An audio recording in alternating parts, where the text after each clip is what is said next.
El Grupo Corporativo del Norte presenta De Frente. De Frente con Patricio Pérez. Los personajes que hacen noticia. De Frente con Patricio Pérez. Muchísimas gracias. Estamos a través del canal virtual de Diario El Norte y del Grupo Corporativo del Norte con el director ejecutivo de la fiesta más alegre en la ciudad más amable del país. Me refiero al licenciado Aníbal Fernando Bonilla, quien como joven concejal, un joven político, amante también del periodismo y de la poesía, nos acompaña en esta oportunidad. Fernando, ¿cómo evolucionó Fernando Bonilla desde las épocas colegiales en donde era usted amante de la escritura, de una visión obviamente de transformación social, a lo que es ahora un joven político consolidado, con credibilidad en el Cantón Otavalo y la provincia de Imbabura? Muchas gracias, doctor. Quiero en primera instancia agradecer por este espacio. Fundamentalmente por esa creencia de la tierra, ¿no? Yo creo que parte de ese compromiso que tenemos con nuestra sociedad tiene que ver mucho con nuestra raíz terrígena, con nuestros antepasados, con ese legado que tenemos. Y yo creo que Otavalo se presta como para ir conjugando este sentir de esfuerzo individual, profesional, ¿no? En ese sentido, pues, como usted muy bien dice, hemos tenido no solamente desde la raíz familiar, sino también desde el aula, desde otros espacios de la sociedad, ejemplos valiosos que nos han permitido ir identificando cuál es nuestra proyección en la vida, ¿no? En la vida personal, y obviamente el aporte que brindamos frente a ello en el contexto de la sociedad. ¿Qué enseñanza le ha dejado la política, Fernando? Bueno, primero entender que la política es una gran posibilidad, una ventana, un espacio de servicio colectivo, que es una posibilidad cierta de responder a los caros intereses del conjunto de la ciudadanía. Pero por otra parte también el entender desde las interioridades del quehacer político sobre las propias complejidades que el hombre tiene frente a sus ambiciones, a lo que implica el poder como tal. Y yo creo que es importante el saber definir, ¿no? Saber diferenciar el rol que debe cumplir el político y la posibilidad de que desde ese espacio se reivindique la política como un espacio de servicio colectivo, y obviamente también de lo que significa el trabajo a favor del bien común, poniendo intereses particulares a favor de los intereses colectivos. ¿El poder obnubila? Obnubila, sin duda alguna. Yo puedo decir que desde la experiencia que tenemos, pues existe a ratos esa obsesión, ¿no? Ese obsesivo afán de perpetuarse en el poder. Y esto implica, esto nos da la posibilidad de que al ser jóvenes actores políticos, pues aprendamos de esa lección como para poder desechar ese tipo de vicios, ¿no? De vicios y de prácticas, y más bien entender de que en cualquier espacio en el que estemos, en cualquier trinchera, pues siempre tendremos ese objetivo de ir trabajando en pos de ir construyendo una sociedad innovativa. Claro. En estos últimos tiempos a Otavalo se le ha considerado un ícono de la interculturalidad a nivel nacional, inclusive, Fernando. Con la presencia del líder indígena Mario Conejo, ¿esto se ha consolidado o simplemente son formas un poco de maquillar una gestión municipal? Yo creo que el tema es importante en los últimos años en cuanto a la pregunta, en el sentido de que sí se ha fortalecido la relación intercultural, sin duda alguna. Yo creo que existe en Otavalo antes y en Otavalo después, frente a la posibilidad de que un alcalde de raíz indígena lidere sus destinos. Esto por una parte, pero por otra también creo que, al menos ese es mi criterio, de que el proceso de interculturalidad no deviene desde un membrete institucional, es decir, no puede tener nunca un auspicio corporativo, sino que esto deviene desde la propia práctica común de la gente, es decir, desde sus relaciones comerciales, productivas, educativas, étnico-culturales, sociales, entre otras deportivas, recreativas, en donde indígenas, mestizos, afrodescendientes y flujos migratorios vamos encontrándonos, reencontrándonos y reconociéndonos, ¿no?, en la cotidianidad. Es decir, y en ese sentido yo pienso que hay una tarea de corresponsabilidad sin desconocer el nivel de responsabilidad de la municipalidad, pero también el de la propia gente. Es decir, no podemos decir, por ejemplo, que un municipio como cabeza matriz de las grandes decisiones de una sociedad tenga la posibilidad de desechar el racismo, por ejemplo. Esto tiene que ver ya más con conductas de carácter educativo y con un nivel ya cultural de la propia población. Cuando usted dice se ha fortalecido en estos últimos tiempos la interculturalidad, no se ha consolidado definitivamente, entonces, ¿falta mucho? Falta, pero ahí se ha caminado un gran tramo. Y yo puedo advertir, sobre todo en las presentes y nuevas generaciones, ya otra visión de lo que es ese reconocimiento con la otra edad. El tener la posibilidad de que en el aula, en la escuela, en el colegio, podamos compartir, ¿no? Tener ese equilibrio, esa equidad, el que en la función pública, en la empresa privada, existan niveles, rangos jerárquicos donde también estén indígenas, donde se comparta con el mestizaje. Creo que es un gran avance. Y creo que ese es, como insisto, gran parte de esa corresponsabilidad de todas y de todos, y que surge, para mi punto de vista, sobre todo desde la matriz familiar, es decir, desde el hogar, es donde se van estableciendo la posibilidad de ir entendiendo el que estamos en nuevos tiempos, en corrientes contemporáneas que nos convocan a deponer esas actitudes a ratos retardatarias y esos prejuicios étnicos que en su momento existieron en la década de 30, 40, 50, y que creo que ahora nos alberga momentos importantes en donde no se puede desconocer la impronta del indígena como Mindalae, como comerciante, como embajador, y también esa fusión con el mestizaje, que es una realidad propia de nuestra sociedad. En un momento dado se escuchan, inclusive en la actualidad, de que es necesario que vuelva un mestizo a la alcaldía de Otavalo, tomando en cuenta de que han sido ya periodos largos en donde un indígena ha estado liderando el desarrollo del cantón. ¿Usted comparte ese criterio? Bueno, yo creo ¿Es necesario? Yo creo que ese es un criterio a ratos que tiende a direccionar cierto racismo, ¿no? Porque independiente de la posición étnica del postulante, pues lo importante es que ese político, ese líder sea honesto, sea transparente y responda a las exigencias de la población. Finalmente puede ser afrodescendiente, finalmente pues puede ser mestizo o en su caso puede ser indígena. Y yo creo que va más allá en la posibilidad de que esos niveles de oxigenación tienden más bien a ir valorando otro tipo de criterios y también de oportunidades, es decir, más bien tiene que ver con la posibilidad de que en la sociedad ecuatoriana se han ido planteando nuevos liderazgos y ese remozamiento supera la visión étnica y tiene que ver más bien con otros componentes. ¿Cómo es Fernando Bonilla al interior del Consejo Municipal en calidad de concejal, llevando también el poder que le dio el pueblo que lo eligió? En un momento dado usted era una persona crítica, pero ¿qué pasó? ¿Ha cambiado la situación? ¿El sistema le envolvió? Ahora estamos políticamente apoyando por circunstancias coyunturales a una administración que de pronto desde afuera en la ciudadanía tiene muchas críticas. Nosotros desde el primer día hemos mantenido una posición crítica al interior del Consejo y obviamente de la propia administración municipal. Y eso no significa de que exista una posición distinta a la propia gestión de la administración municipal. Al contrario, nosotros hemos creído conveniente siempre en la posibilidad de reivindicar la política, de que esa actitud siempre será bienvenida y saludable en el ejercicio del poder político.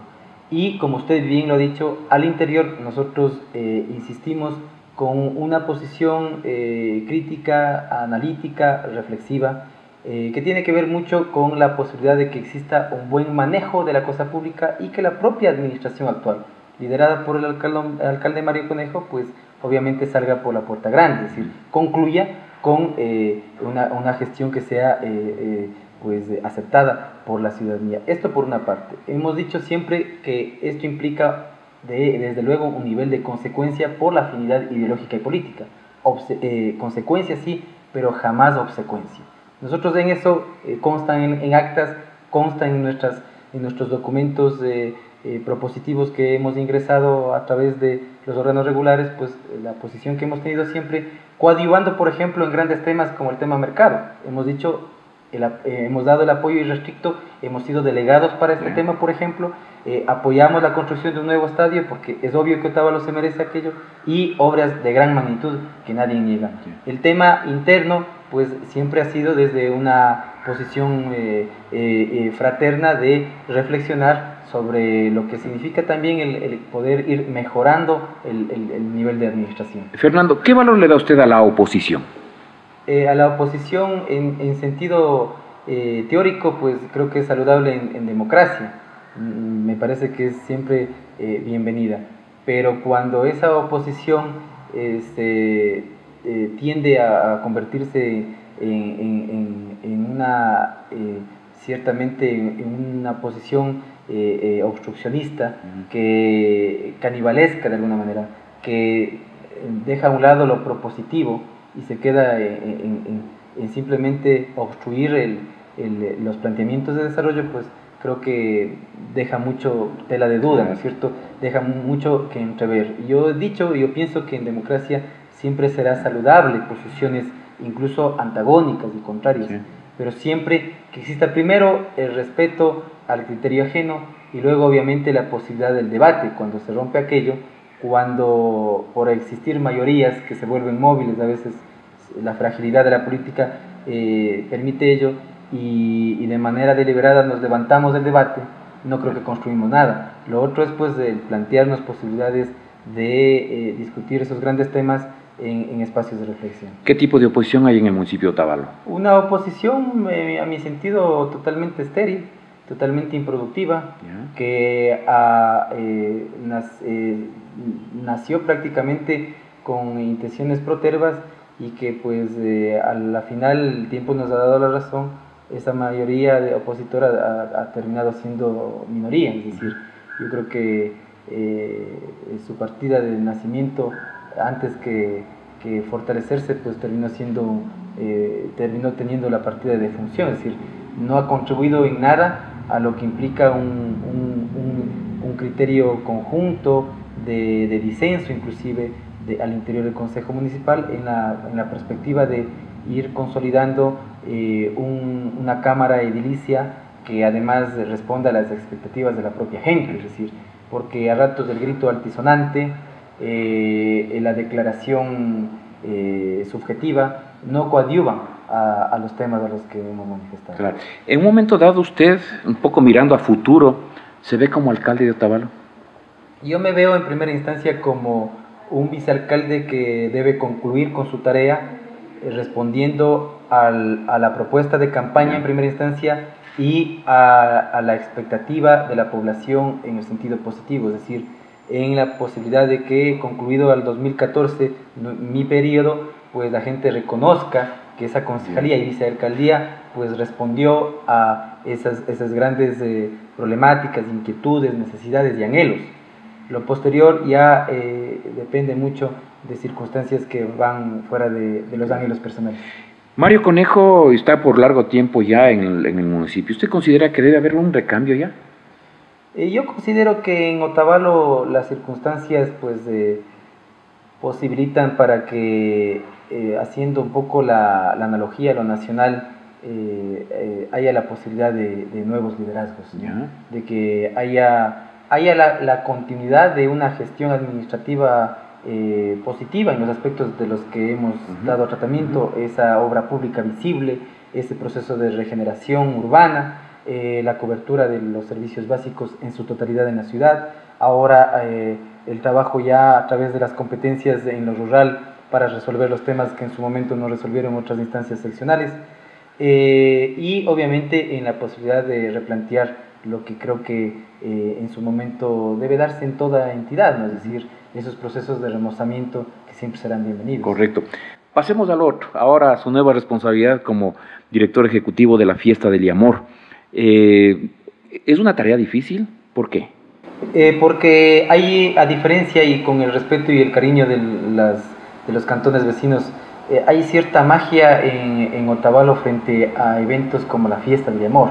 Es decir, ese sentido telúrico que se tiene de la querencia a la tierra exige pues por la propia población el que las cosas se hagan de una buena manera.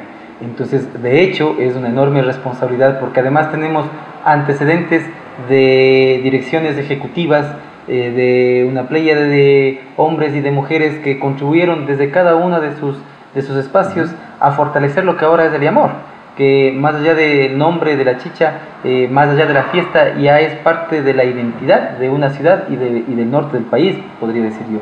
Entonces, existe sin duda alguna esa enorme responsabilidad de responder a la expectativa de la propia ciudadanía y desde luego también el mandato que nos ha otorgado el Consejo Municipal al nominarnos de manera unánime como director.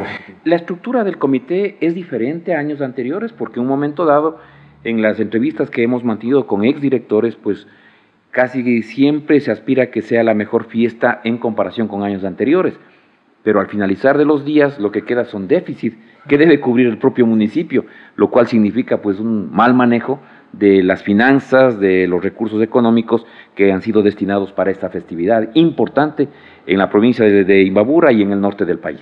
Este tema se ha dado tratamiento hace meses atrás al interior del Consejo Municipal. Ha habido preocupación de los ediles de la Cámara y frente a ello lo que se resolvió fue entrar en un proceso de reformulación de la ordenanza.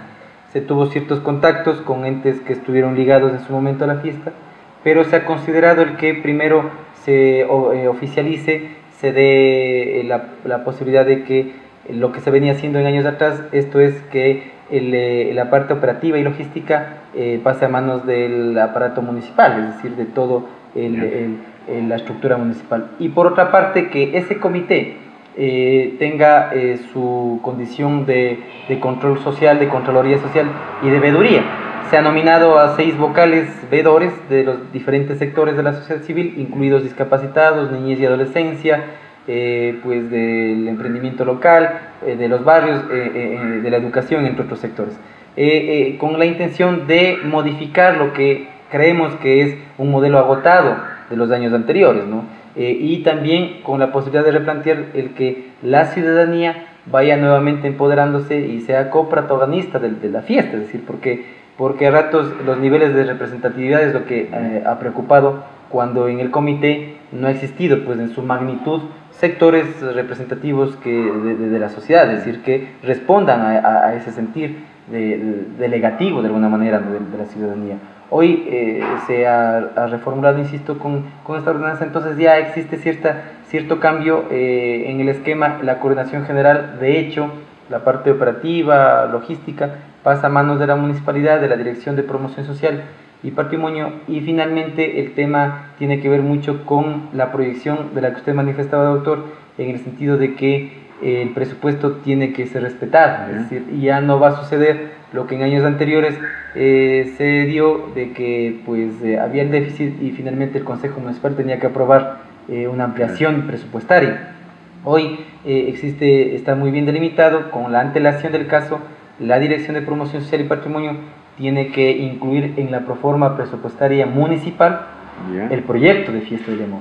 Con ello, a inicio de año. En este caso, hablamos, se discute en octubre, noviembre, correcto. Al interior del Consejo. Septiembre tendrá que la dirección ya plantear a la alcaldía. La alcaldía, a su vez, con las instancias técnicas, elaboran el documento, la propuesta de ordenanza de presupuesto municipal, pasa a manos del Consejo y a finales máximo del año, pues antes de diciembre, se tiene estructurado el presupuesto donde ya consta el rubro del tema fiestas totalmente diseccionado, detallado, depurado, con lo cual ya no va a suceder lo que ha sucedido en años anteriores. Para el siguiente año, cuando ya llegue el tema de las fiestas, además de que se tiene que trabajar ya en los meses subsiguientes, pues ya no se tendrá ese inconveniente. ¿Ese monto a cuánto alcanza? Ahora se ha mantenido el monto de $100,000, que es un monto relativamente bajo en concordancia a lo que sucedió en años anteriores, que terminó siendo montos de 150,000, 140,000 con los déficits de los que hemos hablado.